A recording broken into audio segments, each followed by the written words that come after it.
सदाशिवसमारम्भां शङ्कराचार्यमध्यमाम् अस्मदाचार्यपर्यन्तां वन्दे गुरुपरम्पराम्.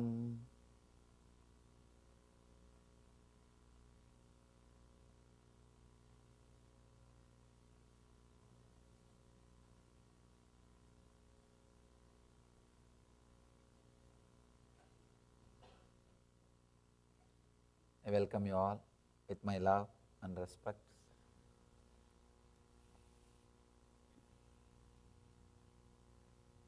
As you all may be aware, that this whole year we are dedicating to living enlightenment, Jivan Mukti.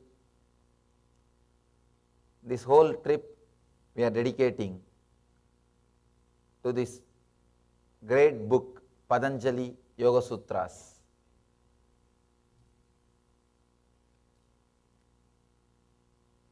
Today we will be entering into the 14th Sutras, the 14th Sutra, 14th aphorism.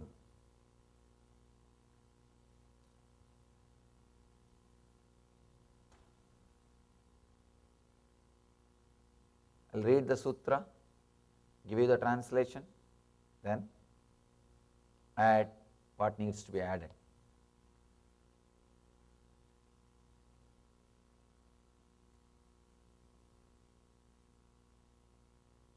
Let's enter into the 14th Sutra. Satudirgha kala nairantarya satkara sevito drudo bhumihi druda bhumihi. Translation: committed an intense practice of unclutching makes one firmly established in a higher state of awareness.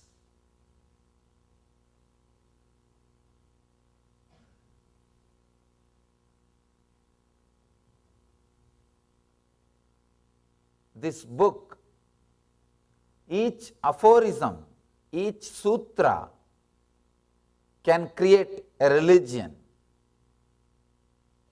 Each sutra is independently intelligent to lead a person to enlightenment. Please understand, the word yoga means uniting, uniting with the ultimate.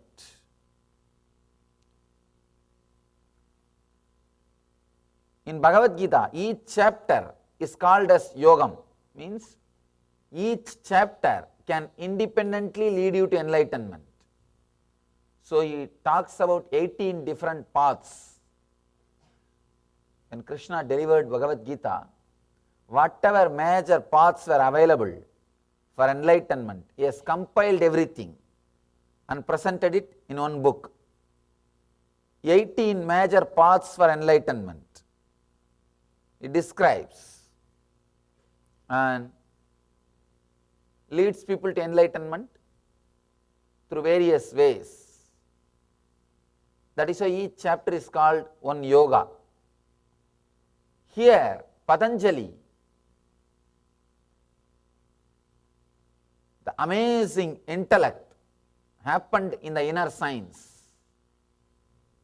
Each sutra is independently intelligent to lead you to enlightenment. Each sutra is independently intelligent to lead you to enlightenment. I can say each sutra is a yoga in this Patanjali's work. Let me repeat the sutra.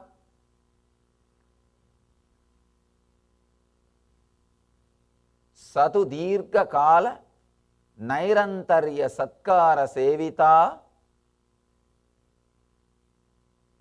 satkara sevito druda bhumihi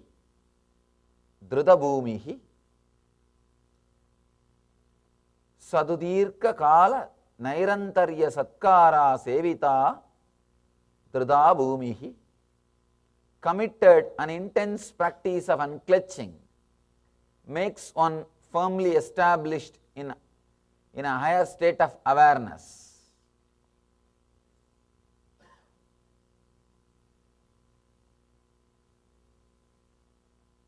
There are so many different kinds of religions, spiritual philosophies, spiritual groups happened in the planet Earth.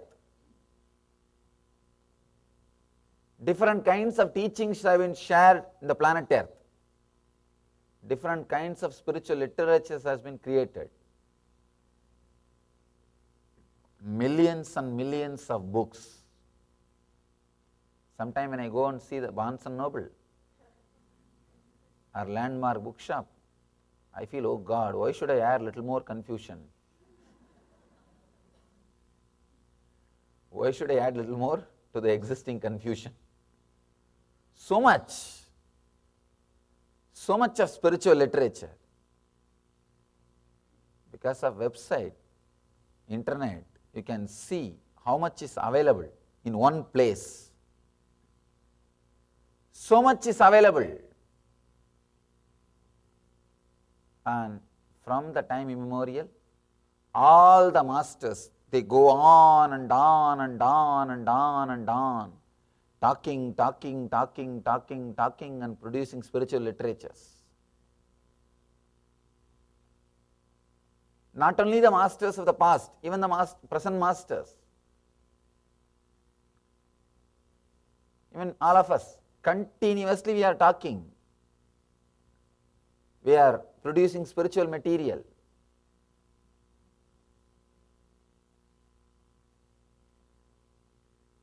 If I honestly look inside and see why I am talking, see, if I find out the reason why I am continuously talking every day and sharing, I can easily tell the reason why Buddha was talking for 40 years. Buddha was teaching and preaching for 40 years every day. Every day he was talking and preaching for 40 years. And all other masters happened. Shankara, he was writing. Within the age of 32, he has finished establishing strong 4 monasteries and maybe writing 200 volumes.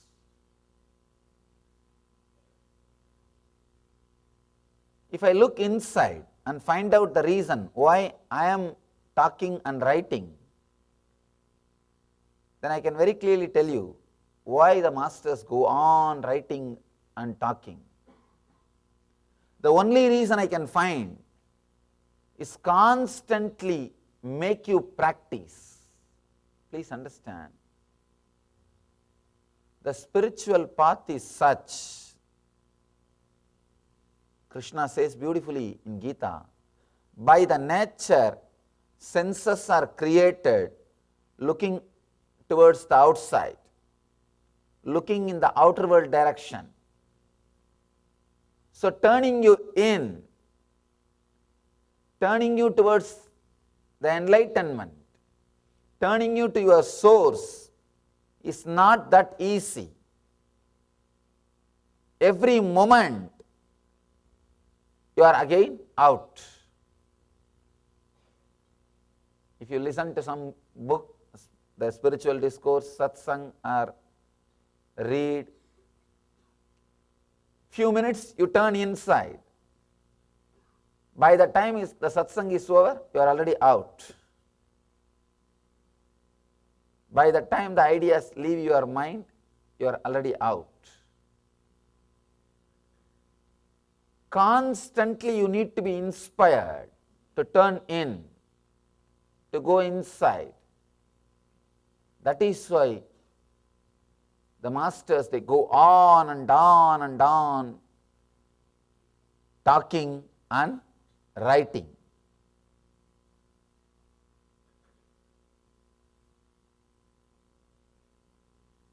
Last 6 years, I have spoken more than 5,000 hours. More than 500 volumes are already transcribed.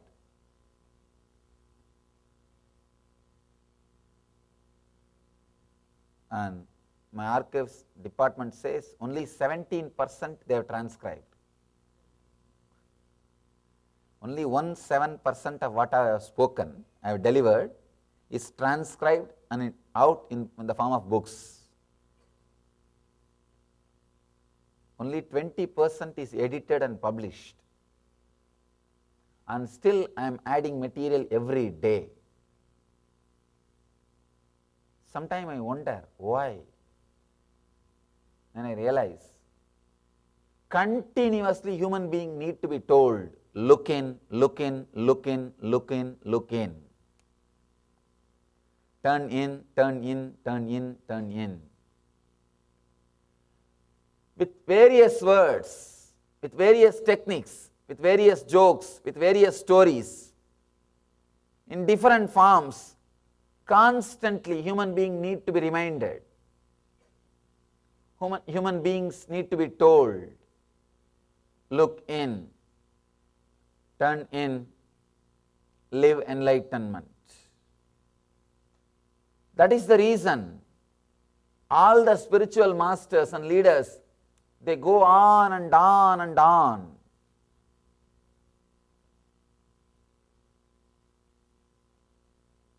The largest spiritual literature in the planet Earth exists in Sanskrit language. I don't know how many libraries you can fit in. If everything is collected, I don't know how many libraries you can make out of those collections. It's nothing but continuous expressions and discourses of the living masters, the masters who lived in the body, who are teaching to the world. This sutra gives the reason why masters are continuously talking, why spiritual literatures are continuously produced.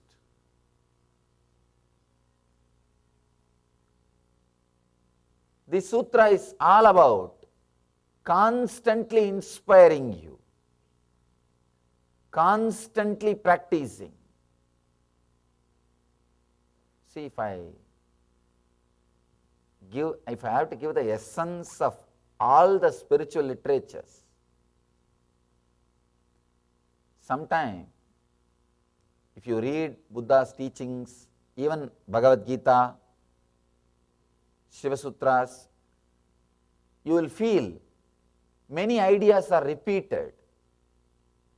Many ideas are repeated. Even in my discourse, people come and tell me sometimes, Swamiji, you are saying the same idea. I am telling the same because you are not listening. Understand? I have to tell the same thing because you are not listening. Somebody asked Buddha, you are talking the same thing for last 40 years. He says, if you would have heard, I would have never spoken it again.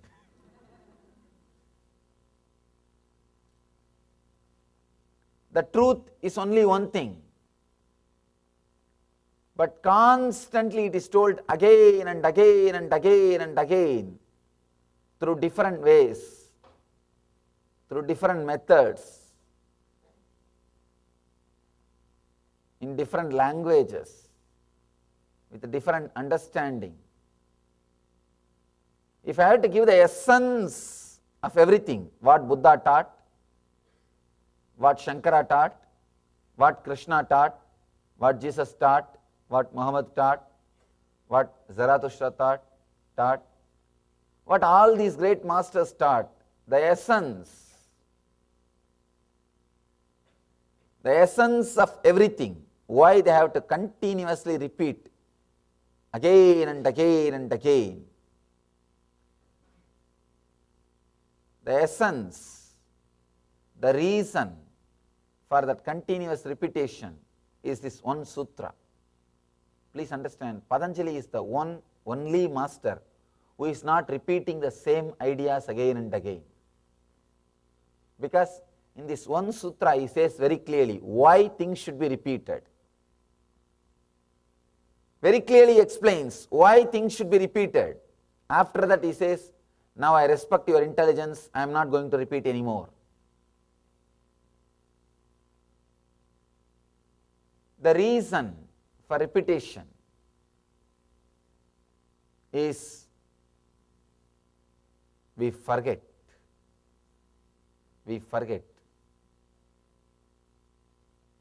Why again and again all the masters go on and on and on repeating the same thing? This one sutra, if this one sutra is understood, you will understand why the masters are repeating the same thing again and again. Sometimes same words again and again, without feeling bored. That is the greatness of them. That is the greatness. I have conducted 200 ASPs and more than 200 NSPs. Our Live Bliss program, first level and second level. First level programs, second level program, hundreds of times. You see the audio recording or video recording, it will be almost literally repeating. People ask me, how are you able to repeat the same thing day in and day out, Swamiji? Are you not feeling bored? I tell them, every time I repeat, there is a new crowd in front of me. And not only that, even if the old people are sitting, they have forgotten. If they know that what I am talking is repetition, only then I will feel little reluctant or bored. Either they have not heard, or even if they have heard, they have forgotten. Patanjali gives the essence why again and again and again these truths are repeated. Committed and intense practice of unclutching makes one firmly established in a higher state of awareness. Committed. That's a beautiful word. Dirghakalaha.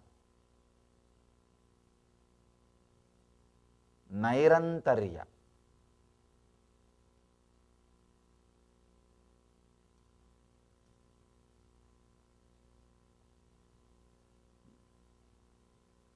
Dirghakalaha. The literal translation is long time. But Patanjali doesn't mean to say that you should go on and on and on practicing. Sometimes people come and ask me, the word long time practice almost seems to be like a word used to cheat us. It's like you give a technique and tell him practice forever. It can be like cheating. I'll be blowing my nose every day for 35 years. By the time I come back and ask you, you will not be there. People ask me, is it not like cheating? Please understand, here Patanjali is not interested in cheating you. No. When he uses the word long time, he wants you just to be mentally strong, that's all. Even if it is long time, I am ready to do. That strength. Actually, once you have an idea, I am going to do it for a long time, suddenly you will see that intensity awakens you this moment. Beautiful story. Every day, day in and day out, Buddha was meditating for more than 12 years. Morning he will sit till late night. Next day morning again he will sit till late night. Day in and day out, nothing was happening. The story says, one day he decided, Itam asanam sushyate sariram. Let the body disappear, evaporate in this posture. How many days I don't know. How long I don't know. I am going to sit till I achieve enlightenment. I am not going to be bothered about the time. I am ready to sit dirghakalaha. Please understand that word dirghakala means not just long time. Deciding forever. Buddha decides, I am going to sit forever. Understand? Time is after all psychological. Time is after all psychological. The story says, the moment he decided he will sit forever, that moment he just became enlightened. Because all he needed was that intensity. Usually when you sit in meditation, having an idea, I will get up after 2 hours. Your mind will be just waiting for the 2 hours to end, that's all. You will not be meditating. You will not be in the present moment.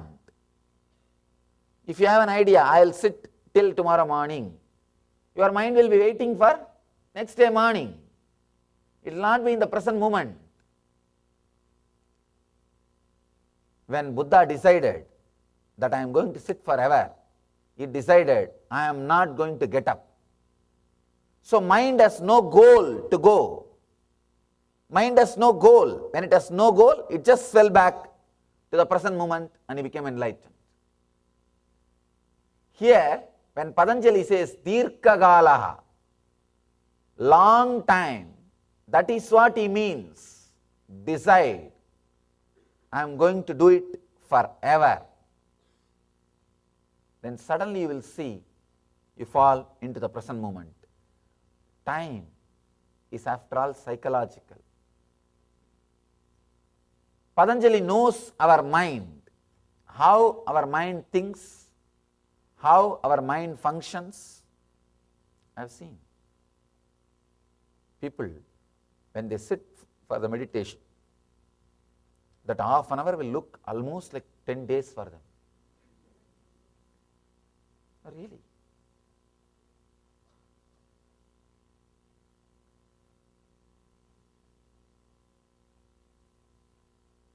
In Vedic tradition, the time is calculated as gap between one thought and the other thought. That is the kshana, 1 unit. In our tradition, we don't have the physical time. The Vedic tradition, the more importance was given to the psychological time, not to the chronological time. So even the unit of time, 1 unit is not 1 second, 1 kshana. The kshana is defined as gap between one thought and the other thought.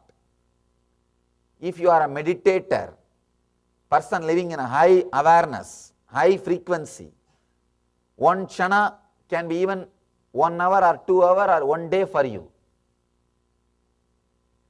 If you are living restless, agitated, irritated, usual mood, 1 kshana can be micro-millisecond for you. It depends on person, please understand. It depends on your awareness, frequency. There is a story, I have a story for you. One woman goes to the doctor. Doctor says, you have only 6 months to live. She was shocked. Oh God, can anything be done? He says, all right, marry an accountant. She asked, will that cure me? Will I become all right? No, don't worry. That 6 months will seem too longer.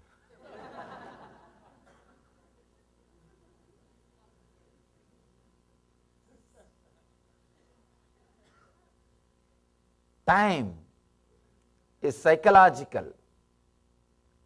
You can see in your life, if you are sitting with somebody whom you feel connected, love, reverence,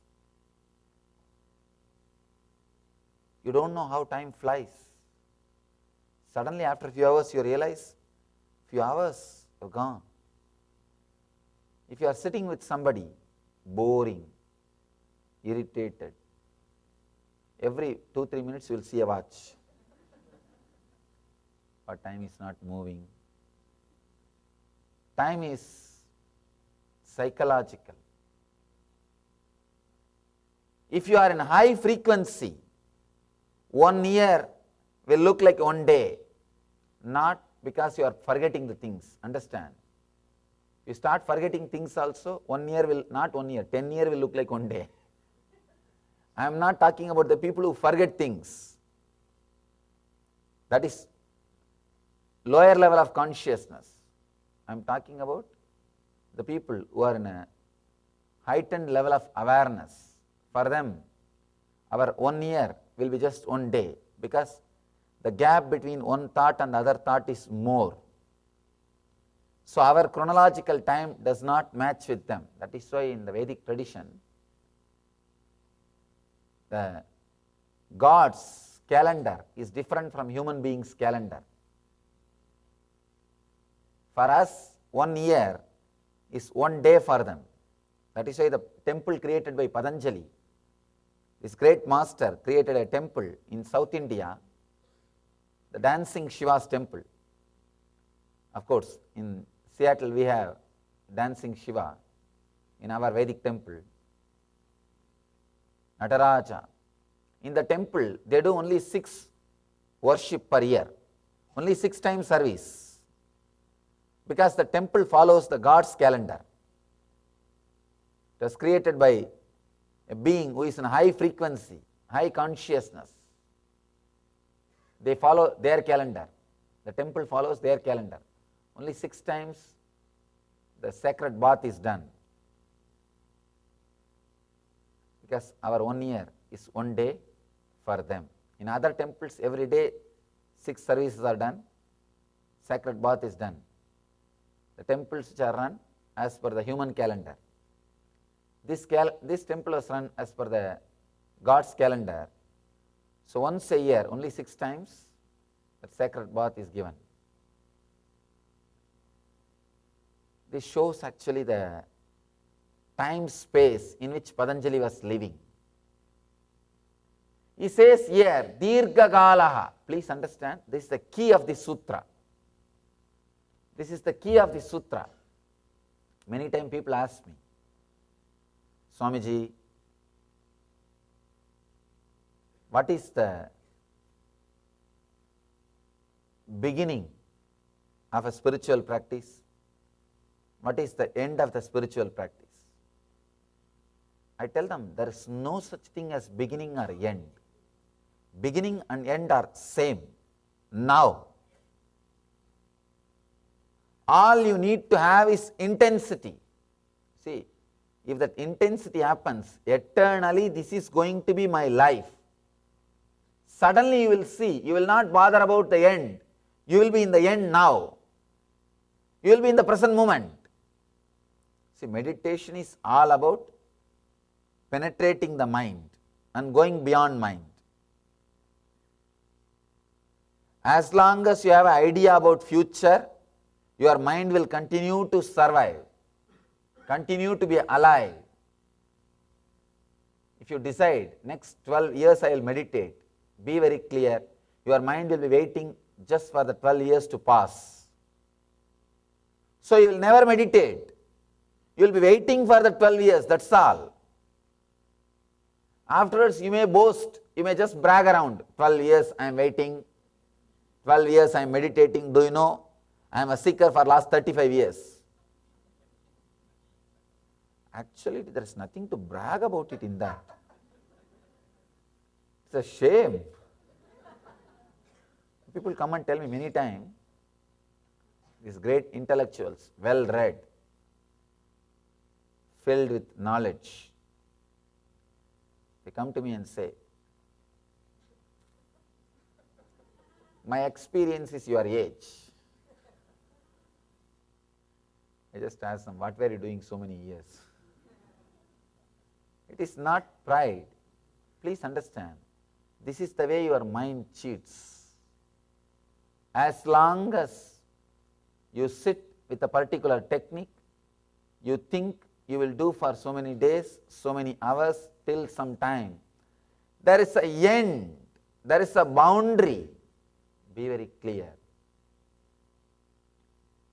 Till there is a boundary, you are bound. Your mind will not come back to the present moment. It will be just waiting. All right, 12 years I will practice, then I will question you. 12 years I will see, I will do it, then I will see whether anything has happened or not. It is like, just because of your own mind, you do not allow that to happen. You do not allow that to happen.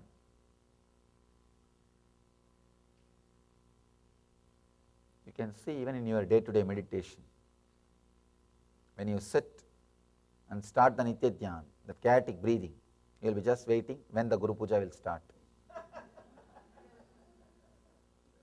I have seen. The moment they start the chaotic breathing, after 2-3 times, when the Guru Puja mantra will start. Understand, as long as your mind knows there is going to be end for this activity, it will continue to survive and cheat you. It will continue to postpone, play the game with you. It will continuously play the game. It will postpone. It will cheat. It will play all possible games. So when Patanjali says, Dirgha Kalaha, long time, even long time word should not be understood chronologically. See, long time, immediately you understand, 100 years, 200 years, no. Dirgha Kalaha, it should not be understood in a horizontal way, in a vertical way. See, as long as you measure time horizontally, 20 years, 30 years, 50 years, 60 years, your mind will continue to survive. It will have that hope. After 20 years, what happens? Let me see. After 30 years of doing pranayam, what happens? Let me see. After 25 years of meditations, what happens? Let me see. It will be waiting. It will survive just with this one idea a long time. Very beautifully Shankara says, Kalpakala Paryantam. He says, even for ages, if you are doing idol worship, just ritualistic, following some rituals and techniques, without understanding the true spirit, without understanding the true purpose, without understanding the truth behind, you will be just stuck. Understand? Any technique, without understanding, if you are doing for ages and ages and ages, you will be the same. Just like Buddha was struggling. See, a person like Buddha, strong being like a Buddha, it is not ordinary thing to renounce your wife and kids, especially good wife, who was really taking care of you, and a kingdom who is under your control. The whole kingdom is under his control. It is not that people are rebelling, he has a lot of problems, He was not able to administer? No. The whole thing was completely under his control. Best things, his father took care that he should not even know that leaves in the tree withers away, because all the fallen leaves will be collected in the night and cleaned. His father took care that Buddha should never hear about old age, disease and death, because the father was told by astrologers, family astrologers, that this boy will become a sannyasi, monk, he will renounce the world. Father was frightened, only one child. What will happen to kingdom? So he took care that this guy should never think about future. This guy should never think about things of the world. It never allowed Buddha to see a fallen leaf or old dried flower. Nothing. All the leaves and the fallen flowers will be collected and cleaned in the garden in the night time. Buddha is sleeping. All the best things of the world is available. It is not that easy to renounce the palace and the comfort, luxury, wife and kids, child, one son. It's not that easy. It is very easy to talk and think. People ask me, Swamiji, can I be here? Can I be in the house and get enlightened? What to do? I have to console them. I cannot tell straight away. It will be too rough. I cannot say, no, leave everything, give up everything, go to Himalayas. No, it will be too. Usually, when I say drop smoking, they drop me. So I have to compromise a little bit. Anyhow, here, Buddha is a guy who will not compromise with the truth. He was all out. He knows this has to be achieved. This has to be done. And he left everything. That is his not only first priority, that is the only priority. See, if the enlightenment is the first priority, you can have second priorities, third priorities. But with Buddha, that is the only priority. Then naturally, nothing else. He just disappears. Even a man like Buddha, 12 years he wasted. If he would have understood this one sutra, I don't think there is a need to waste 12 years. Understand, masters go on and on and on, teaching and writing, because you don't understand this one sutra. If this one sutra is understood, neither they need to waste their time by constantly talking and writing, nor you need to waste your time by constantly listening and reading. Dirgha kalaha, this one sutra, one word, one key from Patanjali needs to be understood. When Patanjali says Dirgha kala, means literally if you translate comes long time. It is not even long time in this horizontal way. You need to understand in the vertical way. See, when he says long time, don't think he is asking you to practice for 12 years, 20 years, 30 years. Just decide you are going to practice forever. Suddenly you will fall into the present moment, because your mind will not be waiting. When will that time end? Then I can relax from practicing. Because your mind always wants some change. As long as there is a hope for change, your mind will continue to survive. For example, if you decide, next 12 years, morning 7 o'clock, I will sit in Nithya Dhyan. your mind will wait for the 12 years to get completed. It will say, oh, 12 years. Then after the 12 years, I can be relaxed. I will be enlightened, or I will be whatever. I can relax. It will wait, every day it will push. 1 day over, 1 day over, 1 day over. Now only 7 more years, now only 6 more years, now only 5 more years. It will continue to survive with this one hope. If I do it for 12 years, I will have this or I will have that, I will enjoy that, then I don't need to do this. But if you decide, forever, as long as I am alive, morning 7 o'clock, I am going to do this meditation. Suddenly you will see, mind has no other go. It will just fall into the present moment. It knows, anyhow, every day, morning, I have to meditate. Then better, let us do it now itself intensely.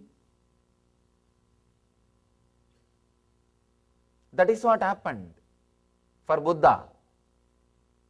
As long as he was thinking, till tomorrow morning I will meditate, morning I will relax for some time, then mind is waiting for that relaxation period. It knows there is a change, there is going to be a change, there is going to be hope. As long as there is a hope for change, your mind will continue to survive, it will be alive, just that very hope keeps it alive. One day, Buddha understood this, that click has happened. This click has happened for me in Varanasi. Let me describe how it happened in me. This Dirgha Galaha. Buddha suddenly realized, what am I missing? Day in and day out I am sitting, meditating. What am I missing? Actually, if you are a professional seeker, you can understand what I am saying. This sutra is for the highly evolved seekers. You can understand what I am saying.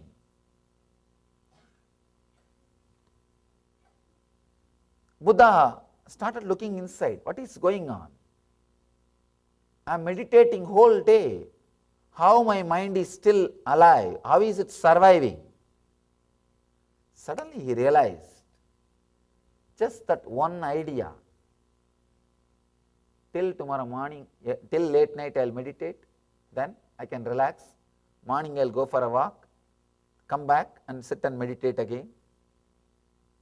He realized that idea, there is a hope, there can be a change. That is what keeping him, that is what keeping his mind alive and active.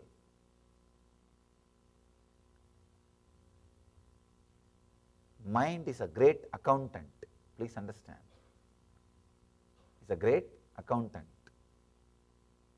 This guy knows all maths and all plays, all games. When what need to be told to your mind or told to you, how to play with you, he knows all the games. Buddha understood this one idea that is responsible for my continuous struggle. He decides, no more. No more change. This pressure of the practice is going to be on me forever. This is going to be my life. That is where the Dirgha Gala happened. Please understand, long time. He decided, no question of long time. I am going to do this forever.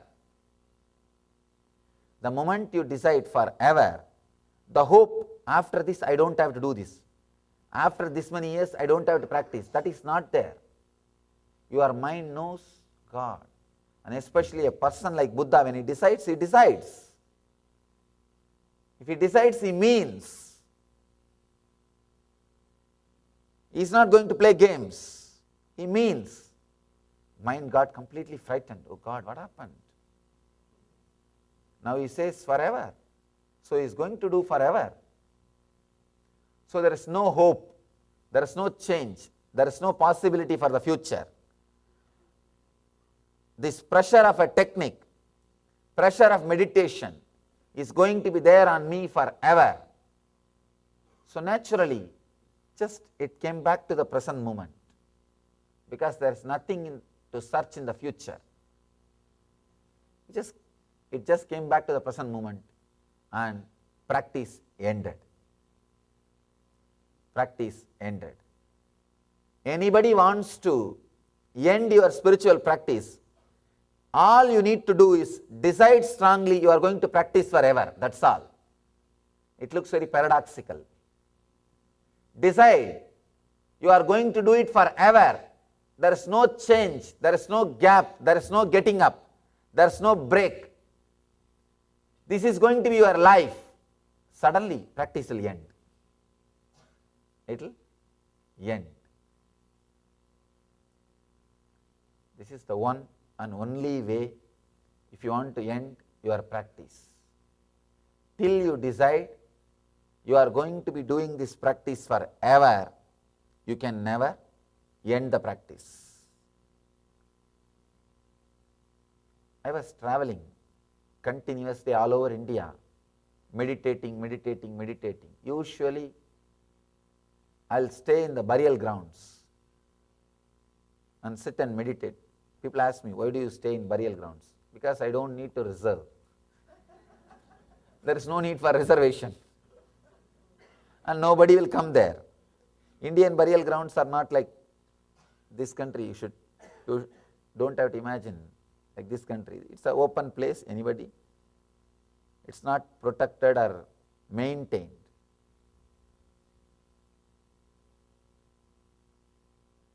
So nobody will come and disturb you. You can just quietly sitting and meditating. People ask me, Swamiji, have you never been disturbed by ghosts or spirits? I tell them, dead people never disturb others. Only living human beings disturb others. I never had any disturbance from the dead people. They are there happily, I am there happily. Every day, I used to sit and meditate in the burial grounds. The Vedic tradition, they say if you sit and meditate in burial grounds, you will constantly remember and meditate on death. And going through your own internal death is the way for enlightenment. That is the only way for enlightenment. Going through that psychological death is way for transformation and enlightenment. I was trying for years. Every time I sit, I'll sit with the idea, all right, I'll sit today whole night. Tomorrow morning I'll go out for buy food, come back and sit. This was the same thing I was doing. One day, when I was sitting in Varanasi, Manikarnika Ghat, the place where hundreds of dead bodies are burnt every day, and Indians believe dying in Varanasi leads you to enlightenment. So all the people, the moment they retire from their responsibilities, they will go and settle in Varanasi. It's a retirement community filled with old people waiting to die. The whole city, if you see, India is a very young country. Majority of the Indians are between 18 to 40, the youngest country in the world. Majority, more than 50% are between 18 to 40 youngsters. But this city, I can say 80% is above 80, at least above 70. Old people waiting to die. And this is the place where all the dead bodies will be burnt, Manikarnika Ghat. I was sitting there. I saw some dead bodies being burnt.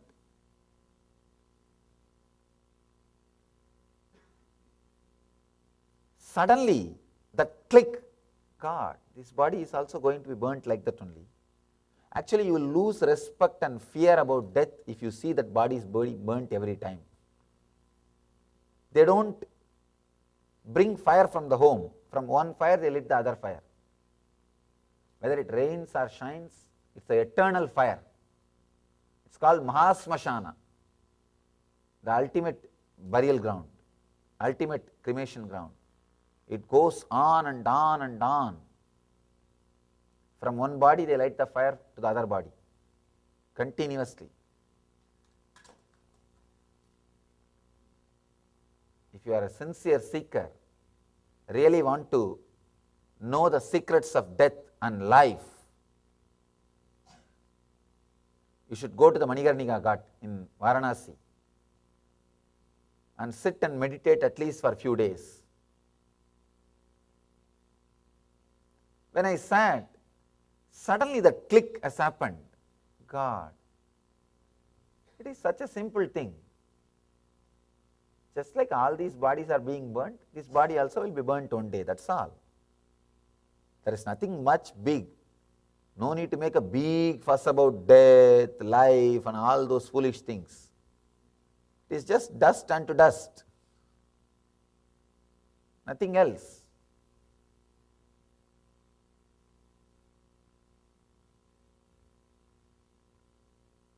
Then I thought, every day I am meditating on death, meditating in burial ground, but still why I am not able to experience that internal psychological death.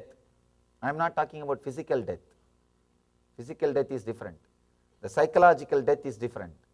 If you experience psychological death, suddenly you will see you are enlightened. I thought, why I am not able to experience?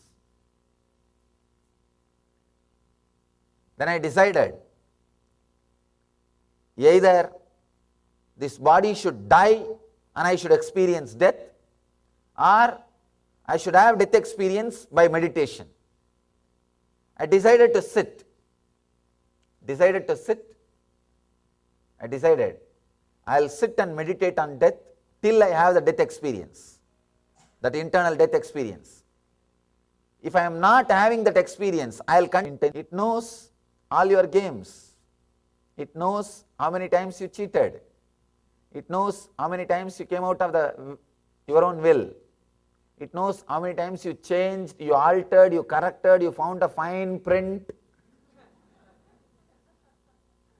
For your own will, you have a fine print below. And after 2-3 hours, when you are tired of that will, you read that fine print and say, it's okay, I think I can.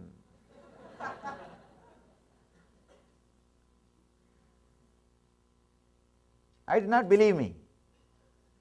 But somehow, that will was very strong. One day was over. Second day also over. No food, no sleep, no 1, 2, 3, nothing. Just sitting. Third day, the whole body is practically frozen because of pain. Just body wants to move, but I said no, nothing doing. No question of moving. If you don't move, just sit like this. The whole body will feel like a frozen with pain.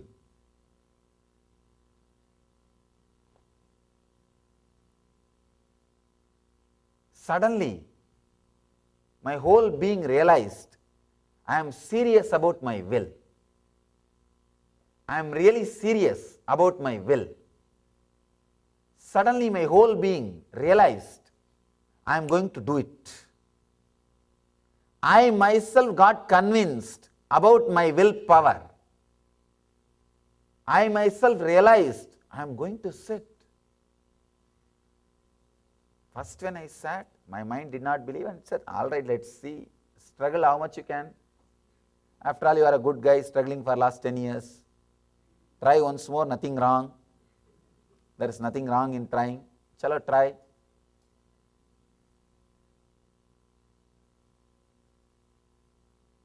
Next day morning, it felt little sympathetic. This fellow is really trying, struggling hard. By third day noon, it got completely convinced. The power which was resisting has lost its hold on the consciousness. The constant doubt which was there, saying, no, once he is tired, he will come out. Once he is hungry, he will get up and go for food, relax. Once this fellow is feeling the hunger, everything will become all right. That part has died. Suddenly, my own being felt so strongly convinced, I am going to sit. Still I remember very clearly. One thought, a clear thought, I am going to sit eternally. Dirghakalaha, forever. Understand? When the Patanjali uses the word Dirghakalaha, I don't even want that word to be understood as a long time. I wanted you to understand that word, forever. The moment I decided forever, instead of the mind moving in a horizontal, linear way, see, if you say long time, your mind will naturally move linear way. Long time means how many years? Come on, tell me. The moment I say, all right, let me sit for 10 years, then it will be waiting. All right, 10 years I will sit, let us sit. And after 10 years I can come out. So just for that, just because that hope is there, it will not fall into unconsciousness. It will continue to retain its identity because it knows after 10 years it can come back and play its game. The hope is there. Because the idea of time is created by mind. It's nothing but its own, you see, it's like you create a track out of steel and create a train out of steel. The steel train moves on the steel track. So, mind, one part of mind is the time. So, the moment you created a time, now the mind can be alive forever. It knows, hey, it's my own track. Let me travel, let me move, let me be. But the moment I decided eternally, mind has lost its grip over time. And it knows, oh God, I think this fellow really means. He really means what he is talking or what he is thinking. The moment you give that confidence to mind, that I am going to be doing it eternally, suddenly it gets shaken, it gets frightened, and it comes back to the present moment. Because it knows, I have to be doing this forever. There is no, you see, your mind exists with only one idea. It tolerates anything if it knows it is going to end. It has the ability to tolerate anything and survive anything if it knows that action is going to end. Any action, any idea, any meditation, any technique, if it knows there is going to be end, it will survive, it will live through. It will live through. Because it knows there is going to be end. Only when you give the clarity, it is going to be Dirghakalaha. That is why in Indian tradition, whether it is marriage or sannyas, for eternal. Once you take sannyas, it is forever. Once you marry, it is forever. Then mind will stop playing its games. See, the moment you have a freedom, oh, I think anyhow I am going to divorce. Why tomorrow? Let me do it today. The moment you know you have a freedom, Always you will think, why tomorrow, why postpone, let's do now. But if you know, no, this is going to be my life, then you know, anyhow I have to live. Let me now work it out. So your idea about future plays a major role on your life in the present. Your idea about future plays a major role in your action about the present. If you know that this is your life, the Vedic tradition, during marriage, the vows you take, the vow says, till the fire is there in your stomach, means till you are alive. These vows are taken. Means what? You know, you have to live for till death. So naturally, you adjust, your mind starts getting adjusted, your mind starts getting settled with this mental setup. From the beginning, you know, I cannot unnecessarily create confusions. I can't afford it. I have to be careful. Even if there is something wrong, I have to start connecting. I have to start healing. I have to be respectful. I have to be loving. So from the beginning, the mental setup gets trained. Please understand. People ask me, Swamiji, is the divorce not a big freedom? See, I am not judging whether divorce should be there or should not be there, or it is a freedom, or it is a right or wrong, and all those things. All I can say, the idea which you carry about yourself, your mind, your life is very, very important. That is going to decide about your action. I tell you, the idea which you have about your body and your mind is the best friend or worst enemy for you.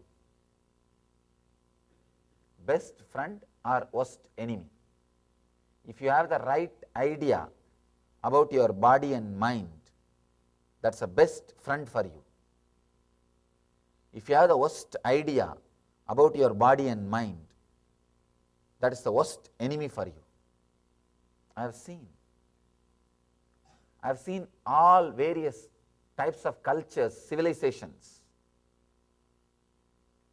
The kids who are given right understanding and idea about their body and mind, they not only live long, they live happily.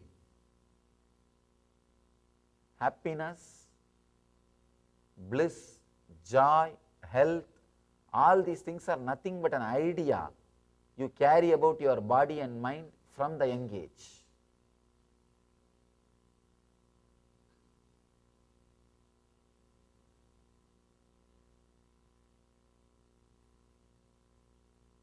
I have seen your idea about future creating miracles inside the body, physical body.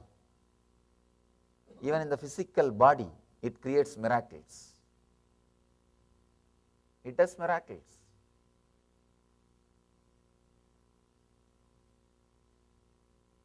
The yogi with whom I learned this yoga and Patanjali, I have seen him displaying all kinds of extraordinary powers, because he is very clear, till he achieves that powers, he is going to be practicing.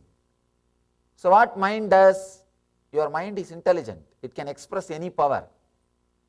Mind immediately decides, oh God, this fellow is going to torture me with the practice till I reveal that powers to him, better let me give it now itself. It tries to play with you without giving power and trying to break your practice. If you give a strong idea to your mind, no, you are going to practice till it gives you the power, suddenly it gets frightened and it says, I know this fellow is going to torture me by doing everything. Let me better give the power now itself. The moment I was able to convince myself, I am going to sit, my whole being was completely convinced. I could see very clearly from the root of the spine that pain spreading all over the body, cruciating pain, requesting me, please move the body little bit and adjust. I was sitting for 2.5 days, no food, and I did not even know 2.5 days passed. Only later on I calculated. Later on I was able to calculate. I did not even know 2.5 days passed. I just decided, who cares about time and everything? I am going to sit, that's all. The backbone, the spine is begging me, just adjust the legs little bit. Adjust so that the blood flow will become little easy. At least adjust your hand. Let me check whether I am alive or not. It's literally begging me. But I could see very clearly, my sankalpa will say, I am going to sit. There is no question of moving. The moment this will, that strong will, it says clearly, Dirghakala, I am going to sit eternally. When that conviction landed on my being, I could see very clearly that pain which was there all over the body, every joint I was able to feel, every nerve I was able to feel, because sitting continuously, what will happen? The whole body just slowly started disappearing. The moment it learned, the practice is going to be eternal, Dirghakalaha, eternal, the mind started withdrawing. It decided, now I cannot survive. Now I cannot survive. Now I cannot stand. See, if you have some visualization for your mind, if you say 12 years, after 12 years I will get up, it will wait. It will survive for 12 years. Anyhow, I am going to get up after 12 years. Let me push the time, push the time, push the time. It will be sitting and altering your clock. Now really, if you fall in love with somebody and you are waiting to meet that person next day morning, you can see late night you will be sitting and adjusting the clock. When will the time become 4 o'clock, morning, early morning? I can get up and get ready and go and wait in the park. You will be just waiting. Mind is intelligent. It can push the clock. It can push the time. But when you say the word Dirghakala, eternal, it is going to be eternally this way only. Suddenly, it gets adjusted. It gets adjusted. And it came back to the present moment and said, all right, I cooperate with you, and dissolved. That strong, the internal death experience happened. Understand? When Patanjali says, he says, for a long time, without interval, without interruption, practice so that you can firmly be grounded.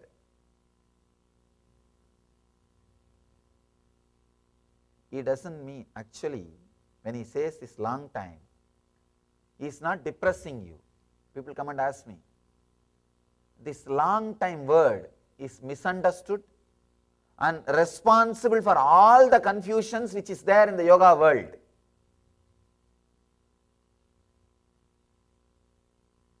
Almost every interpretation has given a meaning, different or wrong meaning to this word. The moment you say long time, they say 12 years, 9 years, 7 years, 10 years. But I am not asking you to practice for long time means 10 years, 7 years, 6 years. No. Decide you are going to practice eternally. You will achieve it now. You will achieve it now. Ability to convince your inner space, you are going to do this forever, is what you need to learn through this sutra. Let me give you the translation again. Committed and intense practice of unclutching makes one firmly established in a higher state of awareness.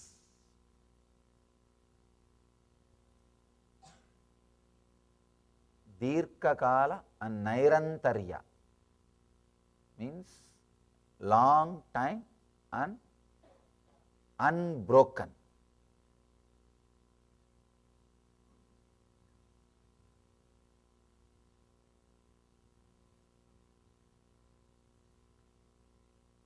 Mind is a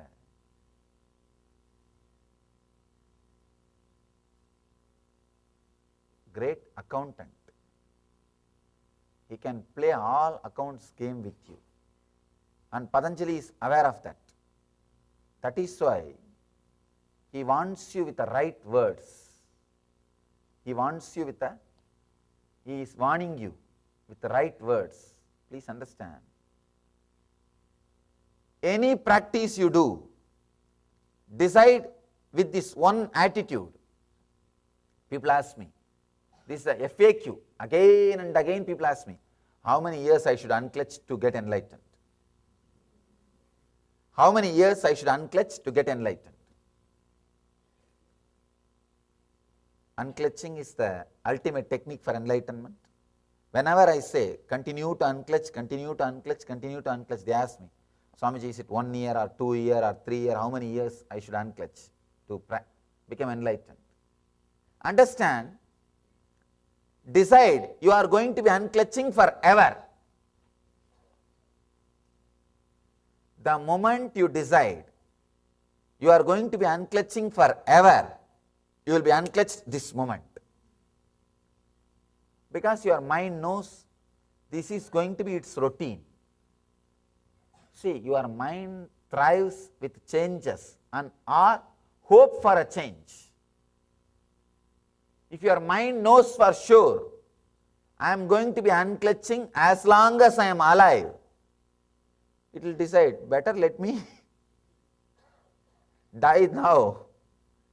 Then why to be, if it has a hope after 12 years of unclutching, you don't need to practice unclutching. Then it knows, oh, after 12 years there is a change.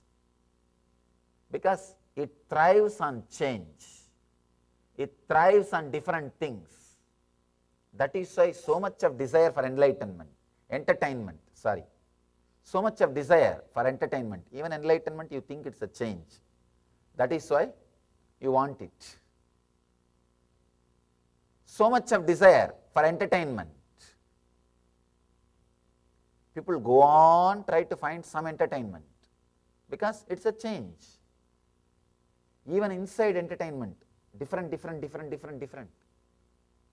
Every 3 minutes you change a channel. In 15 minutes you go one full round and come back. Because mind thrives on change. Mind thrives on change. When you know there is no possibility for change, suddenly you will see it just dies. It disappears. It leaves. When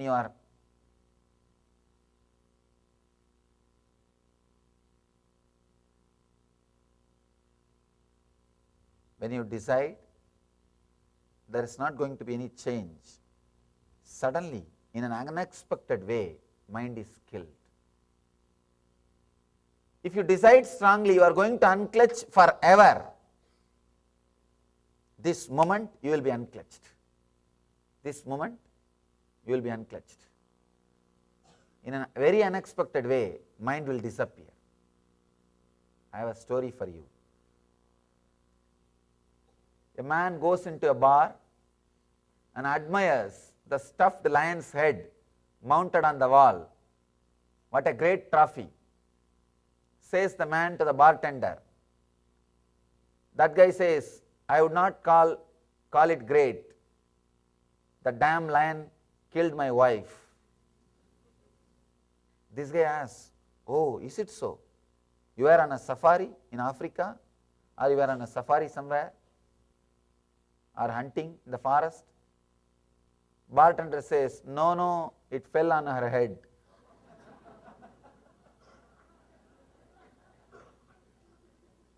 Understand, many times death comes in an unexpected way. If you decide that you are going to be unclutching forever, the death to the mind comes unexpected way, this moment. And suddenly mind settles all the accounts. See, if it knows it is going to be here forever, it continues to use the credit card. And using the credit card is the best way to be here. And the moment it knows, no, it's not going to be here, it suddenly settles all the accounts. It starts unclutching, relaxing, settling.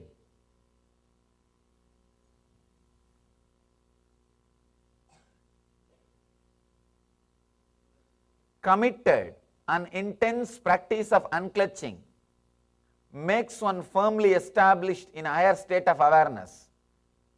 I can say, in the world there are different kinds of knowledge. There are some kind, just by listening to that knowledge, you will have benefit of it. There are some kind of knowledge, if you have access to it whenever you need, you will have benefit out of it. Some knowledge, just by listening, once understanding, you will have benefit. Some, you need to again and again work with it. You need access to that knowledge to have benefit. There are some knowledge, only when you practice, you will have benefit. Spiritual knowledge is the third type. You need to practice, live, practice, no other way. People come and ask me, is there any shortcut, Swamiji? I tell them the one and only shortcut is practice, practice, practice. The shortest distance between 2 points is a straight line. The shortest way is being straight. Practice, nothing else. If you want the transformation, practice is the only way. How much ever you hear, how much ever you talk, how much ever you discuss, nothing can be done. Only one way, practice. And clearly telling your mind, you are going to practice eternally. With unclutching, as long as you have a hope, you can stop unclutching at certain point. Your mind will continue to exist, waiting for that point. The moment you decide, no, I am going to unclutch forever, suddenly your mind disappears. It loses its power over you. I have one more story. 2 accountants are in a bar when armed robbers burst in. The robbers line the customers up against a wall and proceed to take their wallets, watches, etc. The first accountant slips something into the second accountant's hand and whispers, "Here is the $50 I owe you." When you know it is going to be taken away, you settle the accounts by yourself. Your mind is also the first accountant. When it knows nothing can be done, it has lost all its grounds, it just settles all the accounts.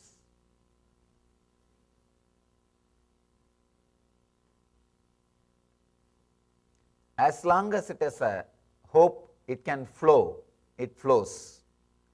When there is no hope, it just settles. So all you need to understand is this one truth, only this one truth. Today I don't want to add too many ideas. I want you to understand this one truth. Dirkakala Nairantarya means eternal, unbroken. Decide today, eternally, forever, I am going to practice unclutching. There is not going to be any gap, whether I am walking or talking or sitting or whatever I may be doing. I am going to unclutch from whatever is happening inside me. Whether I am walking or talking or sitting or sleeping or dreaming or daydreaming, these are the 5 modifications of the mind: right knowledge, wrong knowledge, and imagination, sleep, memory. These are the 5 modifications constantly happening in you. Whatever modification may happen inside me, I am going to unclutch. That clarity, that understanding, if you bring it, suddenly you will see all your negativity will lose its power over you.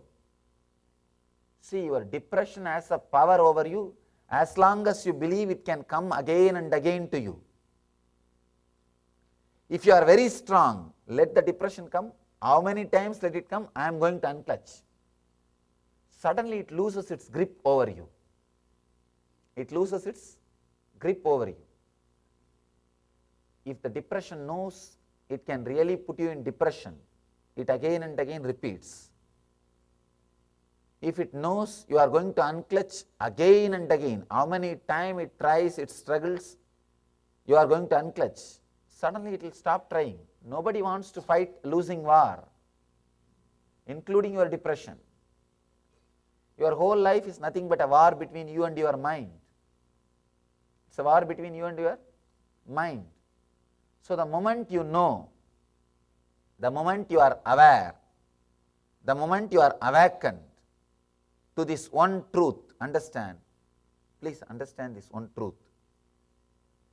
Decide, whatever may happen, I am going to unclutch. I tell you, that moment is what I call enlightenment. If you decide that this moment, whatever may happen in my life, I am going to be continuously practicing unclutching. Suddenly, then whatever is going to happen, I am going to practice unclutching. Then why should I have fear? Why should I bother about anything else? Why should I have any fear or any idea about anything? You will see, mind just unclutches. Mind just unclutches. So,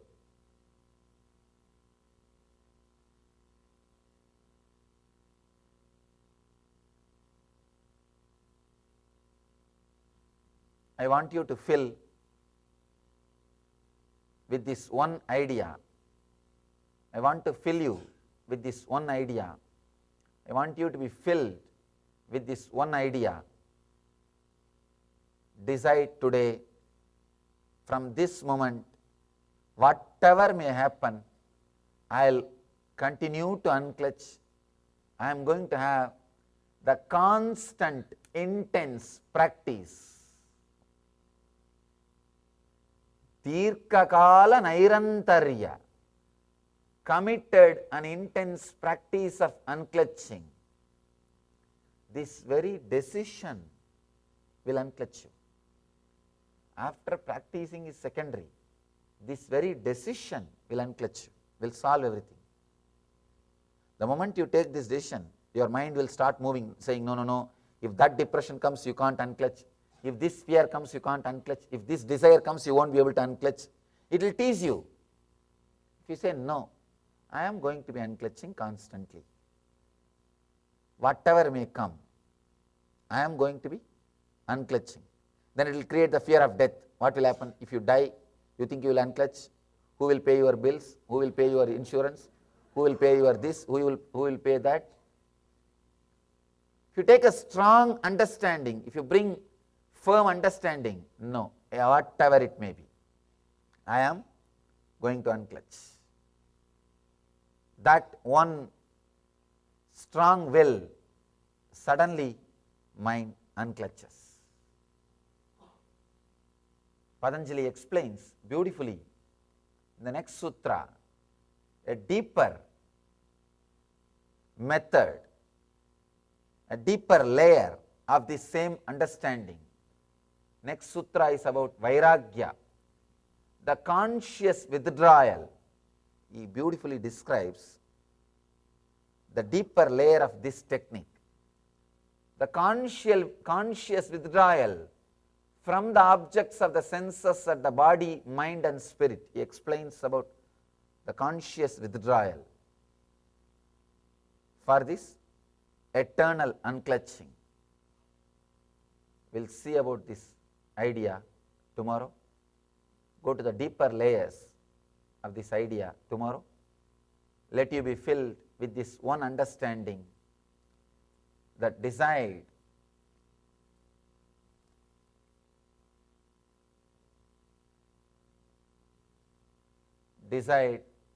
that committed an intense practice of unclutching makes one firmly established in a higher state of consciousness.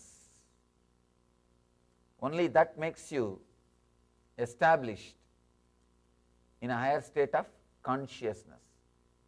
Many people think they are professional seekers, they don't need to practice.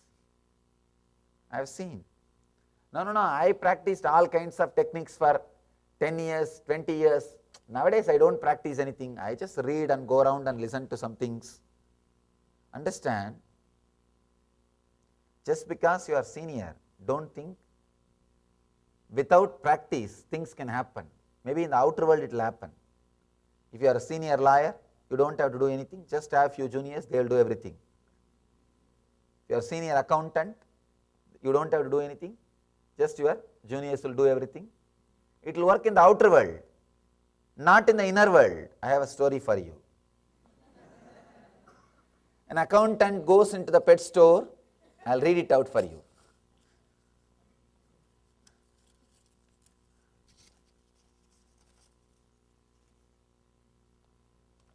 I don't want to miss a word.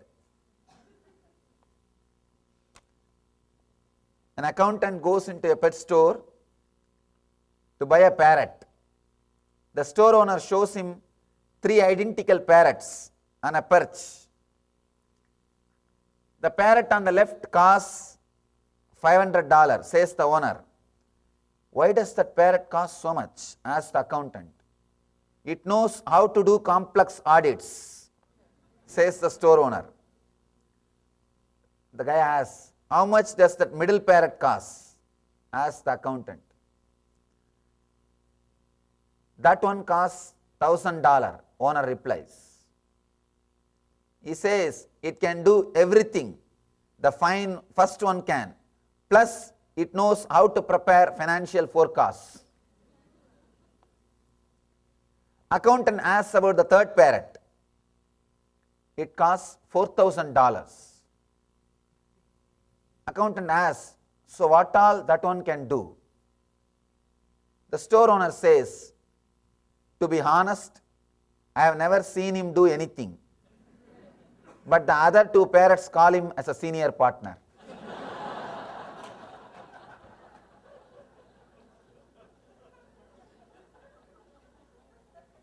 Maybe in the outer world, if you are senior, you don't need to do anything.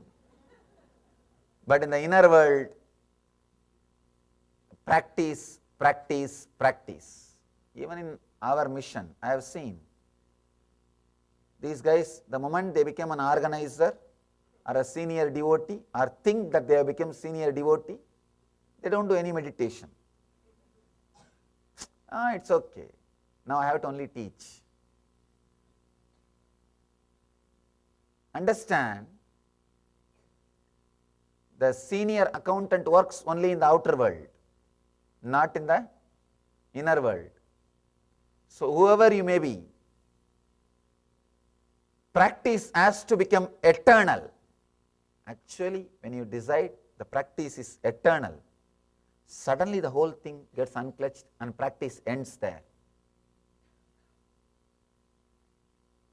When practice ends, there will be nobody to practice. As long as there is somebody inside you to practice, practice. As long as there is somebody inside, something going on inside, unclutch.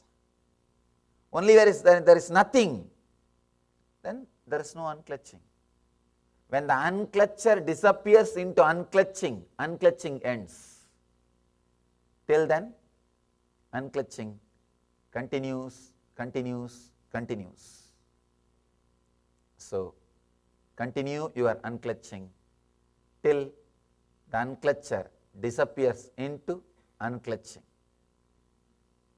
Let you all achieve this truth and live, radiate, living enlightenment, Jivan Mukti. Let you all achieve and radiate the eternal bliss, Nithyananda. Thank you.